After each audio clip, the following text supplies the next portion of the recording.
Hey guys, how you all doing out there? I just want to say thanks for showing up again and giving us some respect and some love. You know what? Volleyball season's going crazy across the country. It's one of those sports that I think is going to start showcasing better and better and better across the board. It is also one of the most watched events going on, and it is followed very largely by a large audience. So you know what? We went out and tried finding the best and brightest in the world. That's right, the world. Right now we're focusing just on America because it's kind of hard to make an international phone call from the setup here. So we're going to Western Carolina University for head coach of volleyball, Stephanie Dragan. How's everything going, Coach? I'm here. Hi. Boy, I butchered that nicely, didn't I? I'm sorry? I said I butchered that nicely, didn't I, Coach? Yeah, you did. That's all right. Dragan. Yeah. Now, Coach, I was looking through the bio on you, either on the internet and on your own website. You've got a very nice, successful background in volleyball. Can you go into a little bit before we start talking about your program? Sure. I started out very young in the coaching world. I was an assistant coach for a total of 2 weeks at Agnes Scott College and was instantly promoted to head coach and fell in love with the coaching aspect of the game. Had some fun down at Agnes Scott College. Moved up to Kentucky to Center College.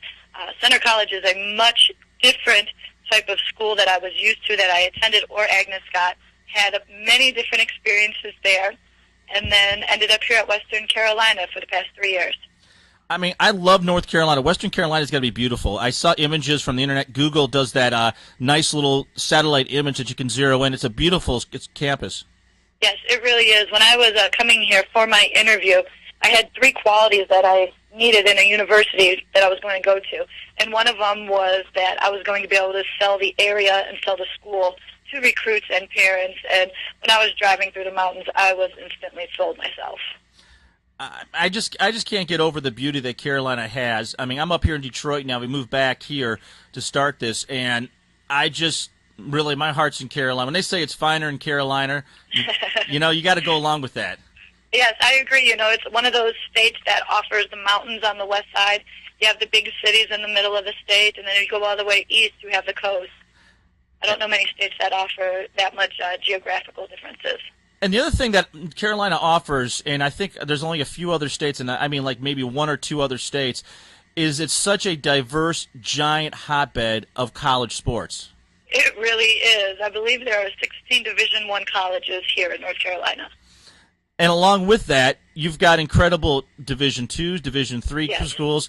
It seems like every part of the state is a hotbed of topics in basically sports. Now, how big was the Appalachian State victory over Michigan in your neck of the woods? You know what? It was absolutely huge for us. First of all, it put the Southern Conference on the map. My friends are now referencing Western to other people that are not in North Carolina. Oh, yeah, they're in the conference with App. So it helped put the SoCon out there. You know, I'm a born and raised Ohio girl. So anybody that beats Michigan, I'm very happy with. But also, App States are huge in-conference rivals. So it was like cheering for the worst of the 2 evils. But I was very pleased that App was able to beat Michigan. Yeah, I've been following, being Carolina, I'm a Wolfpack fan when I was down there, and I did follow almost all the college towns I could find, the programs across when I was there, and I just knew Appalachian State used to draw a lot of players, and it was just interesting how the media in Michigan never gave Appalachian State even a sliver of a chance. And I'm telling you, to the point where people were verbally, almost physically upset at me for even thinking Appalachian State, back in January, could beat them. So I had friends down there that work in radio, and they're just like, Guy, I don't know how the national media missed this whole boat. I mean, 2 championships, and it does put focus on the levels of football and sports across the board. How has it affected you all now? You know, it really has not had a direct effect on us. It's just something now. We referenced it actually this weekend when we went down and played at Georgia Tech, and we played Arizona, and just us, a little school, going after a big school in the competition arena. But other than that, it really has had no direct effect on us. It's probably going to affect our football team when they play in November, but it hasn't directed the volleyball program. I don't know. I think you'll see some carryover from people trying to pay attention to things they don't know. People are real good at asking questions like, where is ASU? What's Right. going on with it? Now, who's around? What schools are around? I think it'll eventually start carrying over because it's just the way people are. As soon as you find out where you're at, one person talks to another. Now, let's get really into the meat of your volleyball season now. It's coming upon us. Now, through all the years of your coaching, what are some elements you've taken with you into this position now? One of the most important qualities was just developing the relationship with the student athletes. That was really important at the Division III level, just getting to know the kids on and off the court, and that was something that I really wanted to do when I came to Western. I've always heard a lot of horror stories of coaches that never at the Division I level developed those relationships, and it was just a job, and they went out and they bought their commodity in the recruiting process, and it was a job, and that's it. I wanted the mentality on our court for the kids to still love the game and still play, and developing that relationship with them and not thinking about it as a job was something that I learned very early in my coaching career. I think you're right, Coach Dragan, on that. Is that bond that you have with the students, because these students are going to go forth after 4 years. And I think what you're saying is that when you look in their eyes when they leave, you want to know that you did everything you could to make them a success. Right. My main goal is to develop confident, strong, independent women and help put them into the workforce. We're going to have fun playing volleyball, and it's going to create a lot of characteristics for them with dedication and time management skills and stuff like that. However, they are going to go out into the real world in 4 years and represent Western Carolina University. Now, what are kind of things that you now have figured out and defined for yourself are the principles of how you run a practice?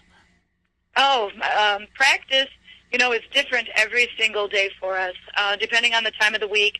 Sometimes we start off with just individual skills, developing the individual. That's our starter and the walk-on who's number 14 on our roster. Everybody gets the same treatment during that time. Hopefully we try to put together sometime a team component where we have somebody, maybe our number 3 outside hitter is in a situation where she can beat out the number 2 or the number 1.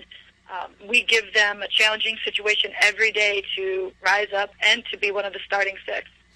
Now, how does your rotation work, and how does that set up for you all over there? What kind of system do you have in place? We run a 5-1 offense. Our defense changes depending on our opponent, going and putting our strongest defense to their strongest attack. And who is your biggest competition that you're preparing for that you've been studying video on or been looking at old game footage? Well, we take it one day at a time here, one match at a time, and tomorrow we play Gardner-Webb, so they're our big focus right now. We also have a huge home tournament this upcoming weekend where we'll have 4 opponents, one of them being our conference opener with the Citadel. So we're starting to look ahead a little bit, but right now our focus is on Gardner-Webb. I think volleyball is such a unique sport is that I personally know from my personal experience, I should say, volleyball is so much better to watch than it is basketball. I would rather watch volleyball, and I wish they would start carrying volleyball on the national networks because it's such a dynamic and fast-paced event. And the athletes you have to be so totally conditioned for just marathon matches. Yes, that's correct. It is fun, and, there's not a lot of sports that the ball actually plays off of the athlete's body. And the different angles that we have to play at and the passion and just the explosive movements that we have for those long rallies. I agree with you. It's much more fun to watch than basketball. Yeah, I used to coach high school basketball, and I could talk basketball all day long. I don't know all the players, and I don't plan on memorizing and being a city slicker and understanding every little nuance that everybody has. But as far as just a fan and watching it, what kind of condition do you have to put these athletes into? Because they have not even a split second.